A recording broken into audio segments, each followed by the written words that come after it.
আসসালামু আলাইকুম, কেমন আছেন সবাই? আশা করি সবাই ভালো আছেন। আলহামদুলিল্লাহ আমিও ভালো আছি। তো অনেক দিন পরে বাবার বাড়িতে আসছি, মেয়েদের ছুটি ছিল এই জন্য।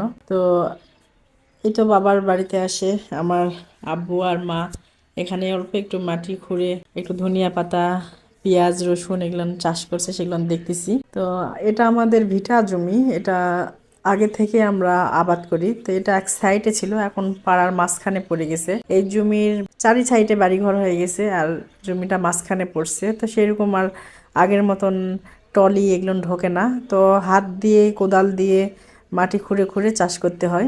অর্ধেকটা জমি যখন আমার বিয়ে হয় তখন আমার বাবা বিক্রি করে, আর এখনো যা আছে আলহামদুলিল্লাহ অনেকটুকুই আছে।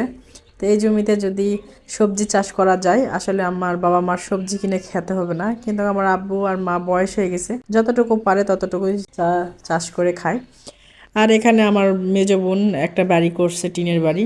তো মেজো বোনের বাড়ির পিছনে আবার যে জায়গাটা পড়ে আছে সেই জায়গাতে আবার আমার বড় ভাইও স্বাভাবিক মানুষের মতন না, একটু প্রতিবন্ধী বলতে, গাছ থেকে পড়ে যায়, আমার ভাইয়ের মেরুদণ্ড ভেঙে যায়। তারপর থেকে আমার ভাই স্বাভাবিক মানুষের মতন না, একটু প্রতিবন্ধী। নিজেই চলাফেরা করে, নিজেই ইনকাম করে খায়। তো ঠ্যাঙ্গা দিয়ে মানে নিজে মানে স্বাভাবিক মানুষের মতন চলতে পারে না, তারপরে যতটুকু পারে এই যে মাটি চুটে মাটি করে এখানে ফসল লাগাই।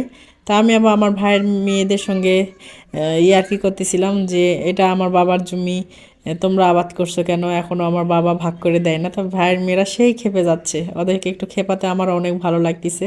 তো ওদের সঙ্গে কথা বলতেছি আর দেখতেছি যে এখানে বতুয়া শাক হয়েছে, পেঁয়াজ হয়েছে। তা আমি তো বাড়ির ছোট মেয়ে, আমার কাছে যেন অর্ধেক যায়, আমাকে যেন দিয়ে পাঠানো হয়। ভাইয়ের মেয়েরা কিছুতেই দিবে না, কেন দিব, তুমি বিয়ে হয়ে গেছো, তোমাকে দিব না, মানে অনেক কথাই বলতেছে। তারপরে অনেক ভালো লাগতেছে, আমি ওদের সঙ্গে কথা বলতেছিলাম আর চারি সাইডে আবার সবাই দেখতেছিল যে আমি আমার ভাইয়ের মেয়েদের সঙ্গে ঝগড়া করতেছি।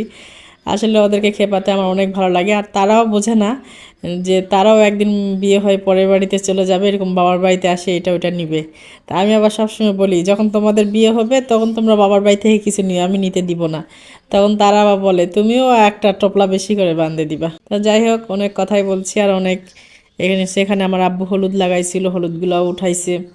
হলুদগুলা এখন সিদ্ধ করবে, কিছুটা বিক্রি করবে। তো হলুদ সিদ্ধ করে যে হলুদগুলা হয় আমাদের দিয়ে দেয় সবাইকে। বাড়ির লাগানো হলুদ, তো খাঁটি ফ্রেশ হলুদ, অল্প একটু হলুদ দিয়ে তরকারি রান্না হয়ে যায়।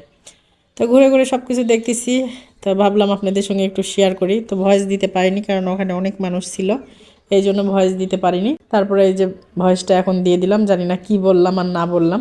তো ভিডিওটা কেমন হয়েছে অবশ্যই জানাবেন। তো সবাই ভালো থাকবেন, সুস্থ থাকবেন, আল্লাহ হাফিজ।